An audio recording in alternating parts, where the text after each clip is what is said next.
at Universal Audio with James Santiago from UA and guitarist extraordinaire Yvette Young. We're going to check out these brand new pedals that you just released. What were you trying to accomplish with these brand new pedals? What was the overall goal? We sort of wanted to go something smaller, easy to use. Like there's no Bluetooth app, there's no hidden menus. Yep. There's turn knobs, make a noise, play guitar, kind of a thing. So what we were playing with today with Yvette was a lot of this Evermore, which is like the classic 224 reverb, which you actually can see the real one sitting right there. That giant rack mount with the white controller you usually see on the console. Classic ambient space unit.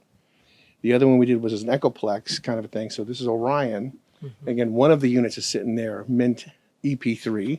I had two other ones that were beats of crap, that were the sort of worn and old ones.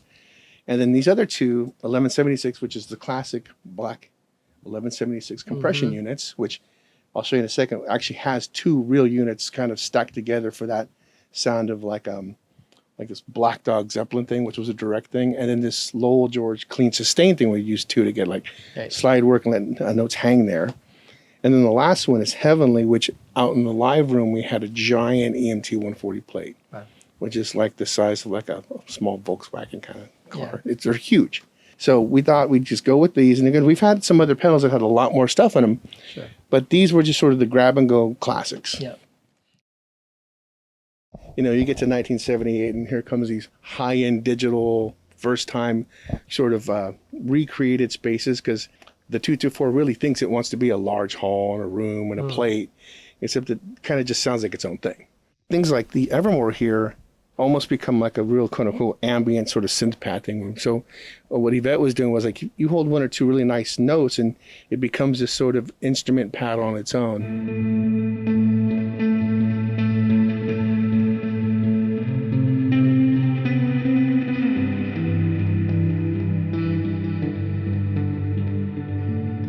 It can go from like ambient space to like a small, like tight room. And so we have three of the programs on here. So if I start you in a room with all of these knobs at noon, these are the actual decay controls. So if you used to see the those white controllers on those consoles, it didn't just have a decay time, it had a bass, a treble, and a mid-range, and it would kind of give you the decay time for all those different sort of frequency areas. And you can do the same thing here. So when I turn this on, we're gonna have a really nice sort of halfway sort of long decayed 224 reverb. And I'll, as Yvette plays, I'll start pushing those knobs up and make it super spacey while she's doing stuff.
And you can do the same thing with the Echoplex kind of Orion thing. So these old EP3s, if I put it on like old and crank up the record level, which this thing does the whole signal path, which was, you know, it comes in, it hits this preamp and hits the tape really hard and distorts. And while on Flutter, I've got Walker. So if I turn this all the way up, and like anything if it plays will have this sort of wobbly wow and Flutter, almost chorusy vibrato, but very random sound, which can be awesome and terrible depending on how you're doing it.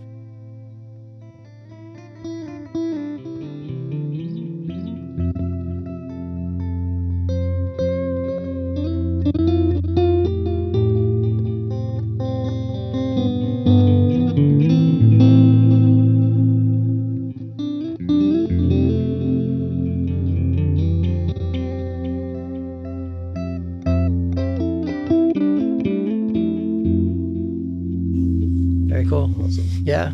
And what was kind of neat is under her chords, every once in a while you hear this sort of drop out of the tape crunch and all this sort of wobbly stuff. Yeah. Which is a difference. If I go to the Mint, that one's going to be a perfectly calibrated machine, nice and clean. And it's going to have a little more snap to it because these units had a little compressor circuit that would make the transients pop a little more. So if you play a little more now, you're going to hear more of a hi-fi tape echo.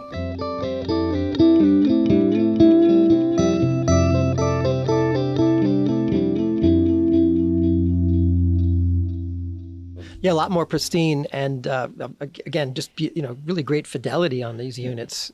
But it's your choice of, well, do I want the great fidelity or do I want it to sound like garbage? Yeah. Which I love garbagey, weird, almost vibrato-like wow and flutter effects. Well, yeah, I agree. There's a bit of a charm to like that warble or even the glitchiness of it. Yeah. So that's a quick way to say it's kind of all the charm and all the defects that we like about those machines. Yeah, imperfect is perfect. It's perfect, exactly. Right. So we're going to talk about compression for a second, and it is cool and can be boring because it's not one of those effects like, oh, it's doing reverbs and delays. We all love delays and reverbs, but there's something unique about compression when it's used with a certain playing style that can bring out dynamics and can make you do things that normally would be just sort of buried in your playing. Yeah. No, I agree with you. I think most guitarists find compression confusing or curious. They're just not there. It's nothing you're not the top of your wish list. Yeah, like it's like, what do I want to buy? Like I see any old delay, like, oh, it's delay, I have to have that. Yeah. Compression is one of those tools that once you get used to it, it's hard to live without it. And what I'll show you is, first off, it does say 1176, which is based on those units up there. Yep. Those are the original units that were made by Uri, also Universal Auto, UA, Bill Putnam Sr. And I will play you a setup that's essentially a stock 4-to-1 compression, which is not too over the top. There were two workflows that I went into that were sort of classic guitar things that were sort of secrets, were sort of engineer secrets. One is the sustain mode. So what that actually does is give me two 1176s. And I found this out through a guy named Don Landy, who produced the early Little Feat records. And he also did Van Halen and the Doobie Brothers, that Don Landy. And he said, we were looking for a way to get the cleanest sustain out of the slide player sound. Yep. And they decided to go direct, go into one compressor, go into another compressor, and then print that to tape. So this is like the most crystal clean guitar sound. But if I just hit a note, it'll just hang there forever. Did it by doing the dual compression, did they set them both the same? That's a good note. Actually, on the units, you can see I did one thing. That's an actual visual, real representation of it. Is I do the opposite on the attack. So if one's got a fast attack, I do a slow attack on the second one. Same thing for the release. And under the hood, as I move these up, the top one's doing one, the other one is over here. So it's like I'm in there as you're moving up, adjusting all those things for you. Yeah. So that's one of the things you won't notice is all of the sort of work under the hood that's happening. Because this takes about 10 or 15 minutes to gain stage for a guitar. But you can move the switch and it just all gain stage for you. Okay. So I'll play you this sound now, and you're going to notice it'll just hang forever.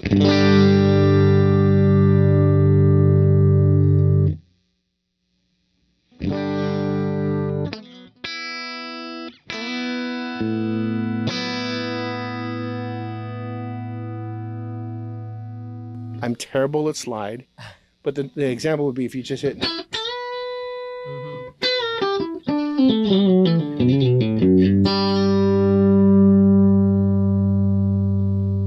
Because if I only had one on, that would have died a long time ago. So you have to imagine someone holding a slide there and you can hear all that finger noise and all that stuff. So that's one. The next one was a little more fun in that the rumor was on Black Dog there was no amp used. And that would have been going to the console, getting like 12 or 14 dB a gain, smacking one 1176 basically as a fuzz box. And then the second one is compression. So you've got one driving into distortion, the second one giving you the feel of an amp. Because otherwise it would just feel like you're hitting your hand against a brick wall. So at least there's some give. So if I go to the middle, you're going to notice I have actual gain now. Now, to do this for real, I would turn off the amp because it was a DI sound. I'm not going to play it so we don't get, but.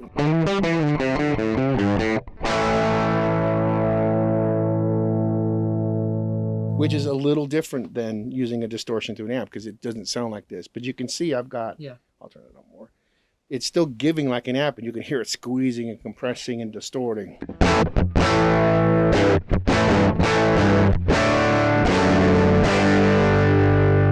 And usually direct distortion would be terrible.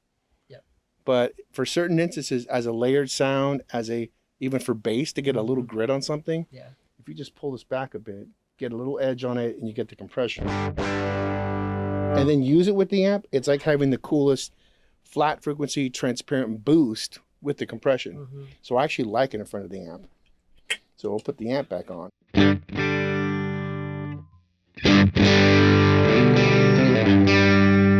It's like the amp just got more distorted. Yeah. Well, it almost sounds like a small Fender amp. Like a vintage Fender. It's a small, like 110. Yeah. And the crazy thing is it's got so much compression and grit that if I roll my volume down, it cleans up perfectly.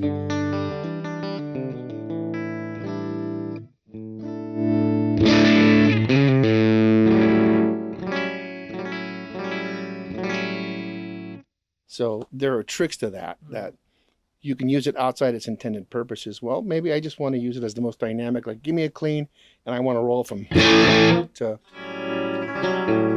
which would usually be a pedal getting turned off and on. That sounds great. And that's kind of the big hits of that. There's one other switch in the back. The mode back here gives you a parallel path.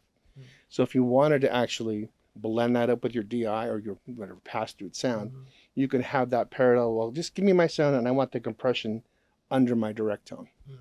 So in this case, I have the output down, but you can hear I still have signal, right? So that's just a unity gain in out, and then I can blend that distorted compressed sound under it.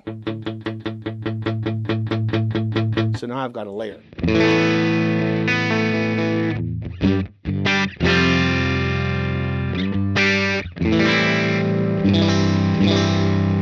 It's almost like having two amps. Yep. Wow. So again, small pedal, kind of the features you need, easy to use, and then kind of goes great with an amp or even just direct. And when you're in the red, it's not a bad thing. When you're in the red, it's awesome. And it's not a bad thing to just slam it into your DAW or your direct preamp and use it distorted and let it be raw. Let it be what it is. It's super fun. And then it's even more fun when you add reverb. So this is Heavenly. Heavenly's based on an EMT 140, which we had out in the studio there. And the one thing about this is it actually is 3 different plates. So 3 physical different plates. Usually a plate would have one giant plate in it and it's just that sound. So these are 3 different ones.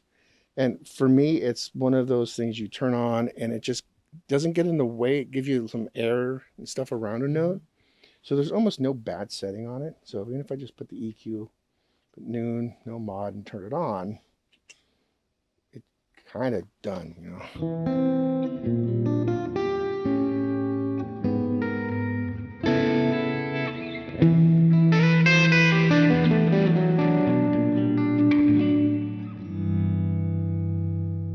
Mix it back a little bit more.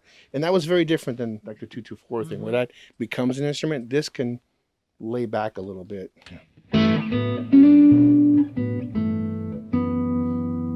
And you don't miss it till it's gone. Right. That's a good way of putting it. Yeah. So now we've got the 1176, we've got a little EP3 and the Heavenly Plate 140 sound.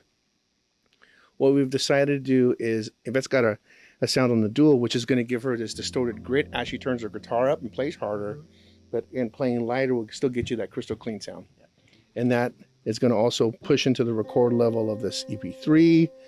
And I've got the A plate, which is my favorite, but what I'll do is as she's playing, I can turn up the mix a little more and also give you some longer decay. Cool. So I'll just play engineer while she's making the music.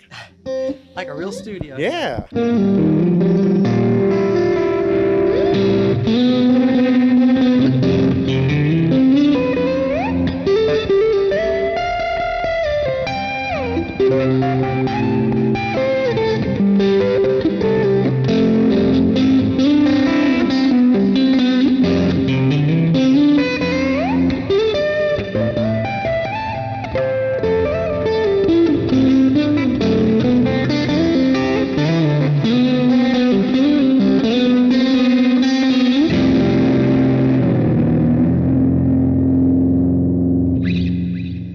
Can't wait till you can think a tone and it just happens. Right.